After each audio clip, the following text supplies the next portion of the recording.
side of it. You just want the furnishings on the back. Now, even when I do these dogs shorter, with a 5 or a 7, I'll still do the legs, the front legs and the back feet.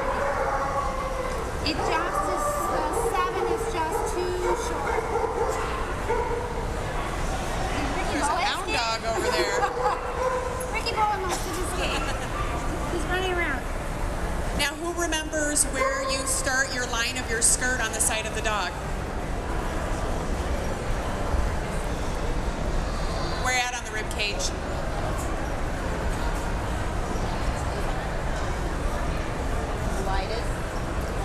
The widest part of the chest. Right. Widest point. Come up. So, and when I do the back foot, I usually just take the foot off. Because we're going to blend this in to the foot. So I just want to get a little of that hair off so I can see what I'm doing when it's time to trim it.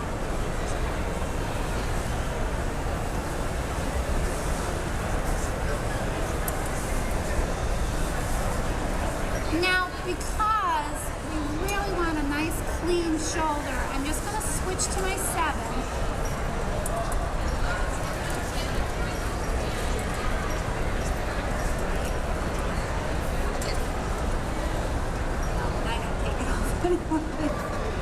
And I'm going to just take a blade width from under the ear to the shoulder blade, or down to the shoulder. And it'll just clean it up. It'll give the dog a little more neck. You don't want to go past this point, the shoulder blade, because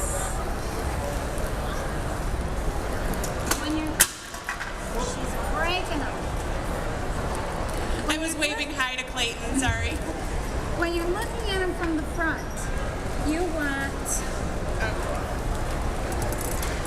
clean lines. Okay, so you want that tight. So that from behind it, you see the flat, clean shoulders, you want to see the rib string behind them. But it's got to transition nicely. If you go too far back, you're going to get a dip. So a nice tight shoulder, and then it blends into the rounded rib cage. Same thing on the other side. Under the ear, straight down. Can't see.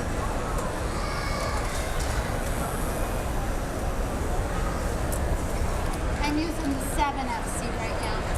But earlier you were using the 4. The back coat before. The show edge blades are good finishing blades. They do have more teeth, so they grab hair more. They're better for finer coats. They work better on those types of coats rather than the thicker coats. But it just really depends on the individual dog's coats, because I have used them on a cocker back before. Actually, I have a cocker that has a lot of moles, and I will use the show edge blade on his body because it's not going to pick up moles like your FC blades will. And cats as well. I really like to cheat when they have a lot of hair like this, because this should be nice and flat. So I'm just going to take my 7FC again, get the eyelashes off. Don't want to cut the eyelashes off. And from just behind the brow bone, I'm just going to take the top off to have that nice flat head. The reason why you leave a brow on the English Cockers and the Springers is for expression. You want a nice, soft expression.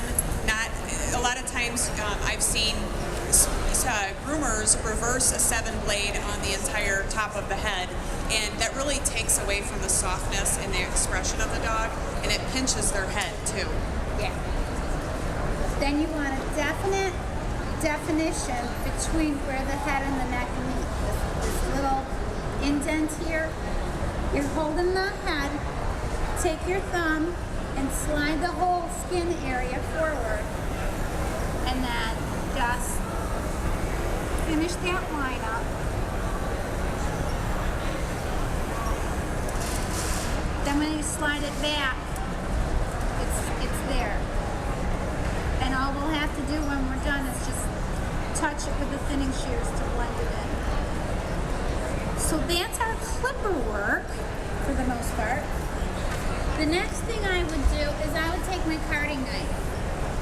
This is a classic coarse.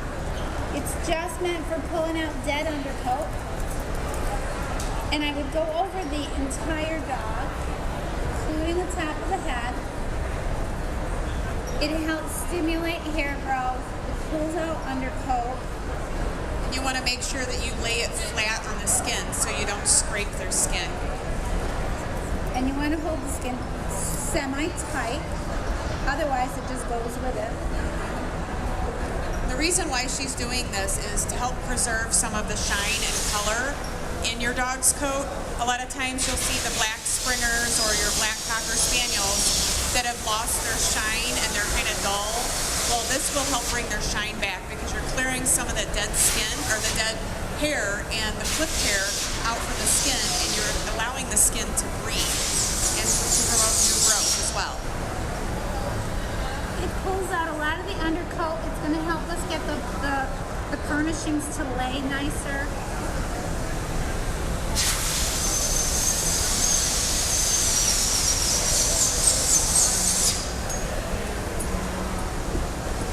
And you see, it's not really taking all that much more time.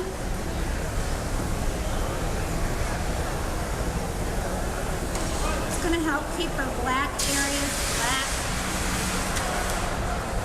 Less skin infections too. So I always start in the back. I want to clean up my back coat, my clipper work. I'm going to start with the tail. It's a lot of little flyaways that didn't come off. Thinning shears.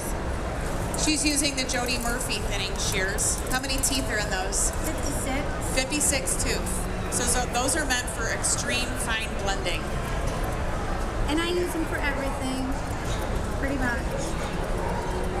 I use a lot of my thinning shears for the same thing too, but I have a whole arsenal. I think I have probably 13 or 14 pairs of thinning shears. So I cleaned off the underside, and all I'm doing now is coming up the sides. She's got this little whoop. She's got a teapot handle tail. And I'm just kind of combing it from side to side to get all the long stuff off so it's not going to stick out when she's done. I'm just holding it down, combing it to one side, and whatever sticks off is coming off. It should have like a little finger. Of course, it's not supposed to be bent like that. She has an arthritic finger.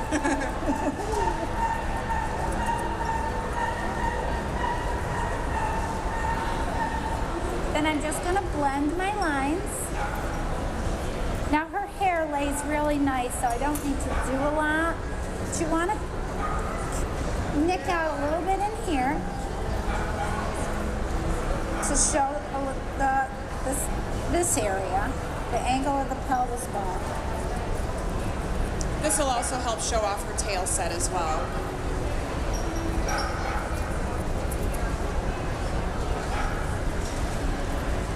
Diane likes to lift the hair with the comb and then thinning shear over the top of the comb.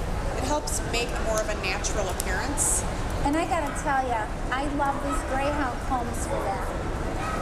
They're pricey now because you can't find them anymore, but the teeth are really fine, and it gets in there and it digs and it lifts. Lift it, and then I just take all the stuff that sticks out past the regular. You want to blend that into the furnishings. And don't be afraid to jump in and try it on your clients. Practice makes perfect. The more often you do it, the better you're going to get at it.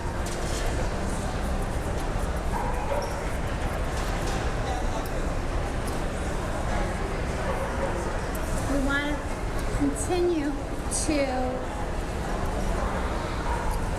highlight the muscles and the dog's body contours. here, baby. by blending rather than going in and taking big chunks out. You want to go through and make sure you blend those areas where the different blade lengths join. She's blending in that shoulder.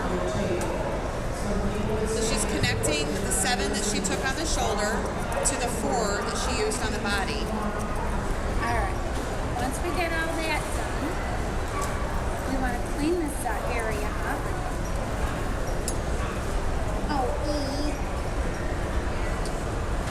So you know you're a beauty pageant queen. Clean all this up because you really just want to see this, but you don't want a harsh. You want your chest between the points of shoulder. So if you run your hand down and you find where the point of shoulder is, that's where you want the furnishings on the chest to be.